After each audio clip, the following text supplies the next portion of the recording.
Para sa lahat ng naligaw, may pag-asa pang makauwi. May isang batang isinilang sa mundong ito. Walang alam sa hirap, walang alam sa sakit, walang alam sa mga unos na kanyang haharapin. Ang batang iyon, ako.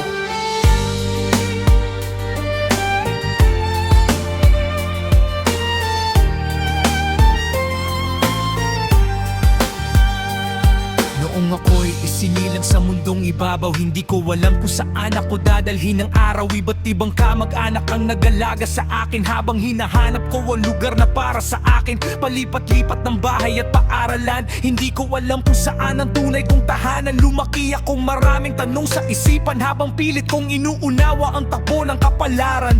Noong ako'y nasa ikatlong baitang, nakatakbo ako ng mga kaibigan. Akala ko noon sila na ang aking sandigan, hindi ko alam na sila'y madalala ng maling daanan. Saan ka man dalhin ng iyong mga yapak, may pusong maghihintay sa bawat pagtapak. Kahit gaano kalayo ang iyong marating na tahanan, handang magpatawad at tayak ang intindihin.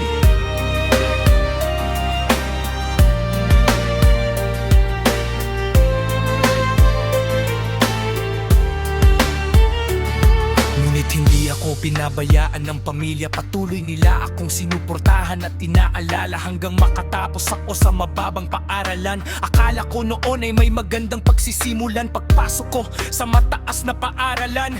Muli ako naligaw ng daanan, nahilig sa away at pagliban sa paaralan. Hindi ko na malaya, lumalayo na ako sa aking kinabukasan. Hanggang sa tuluyang huminto sa pag-aaral, mas lalo akong napalayo sa pag-usad ay bumagal. Tambay dito, tambay doon, alak sa umaga hanggang uuti ng dapit-tapon sa plaza ng gapan. Madalas akong natutulog at gumigising na lamang, nawala na sa sariling hulog. Naranasan kong magutom at mawalan ng direksyon dahil sa katigasan ng ulo at maling desisyon. Madalas kong itanong sa sarili kung saan patungo ang buhay na pinili, habang ang mga pangarap na minsan binuo unti-unting naglalaho patungo sa pagkabigo. May mga luha sa likod ng bawat paglalakbay at may mga matang tahimik na sumasabay. Habang ako'y unti-unting naliligaw, may pamilyang patuloy sa pagmamahal ay umaapaw. Isang araw habang natutulog ako sa kubo ng plaza, dahan-dahan kong imilulat ang aking mga mata. Sa harapan ko'y sinanay at dalawa kong kapatid, tahimik na umiiyak habang nakaupo sa gilid.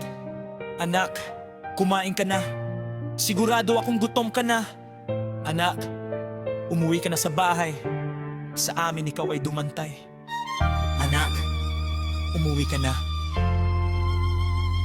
Ngunit sa sobrang tigas ng ulo ko noon, tumayo ako at tinalikuran sila doon. Hindi ko pinakinggan ang kanilang pagmamakaawa, habang ang puso nila'y unti-unting nadurog at nabalisa.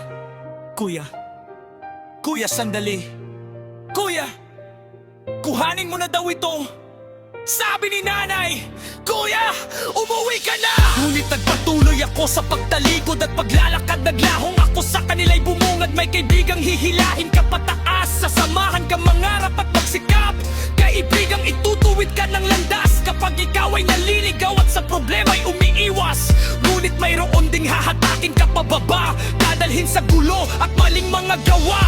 At sa murang isip kong puro pagmamataas, sila pa rin ang pinili kong tahakin ng landas. Akala ko sila ang aking sandalan, pero sila pala ang dahilan ng aking pagkakalumugan. Noon ko naisip na panahon ng umuwi, panahon ng yakapin ng pamilyang minsan kong sinawi.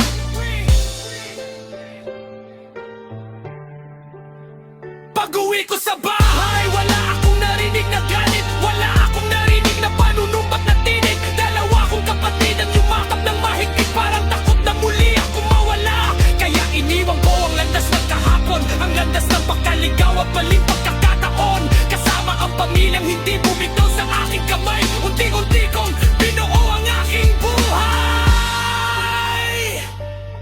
Hindi ko man mabago ang kahapon, ngunit natutunan kong talikuran ang landas na minsang nagpahamak sa akin noon. Ang landas na iniwan.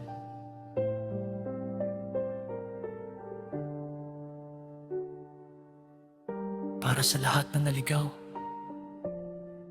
may pag-asa pang makauwi. Heavy music.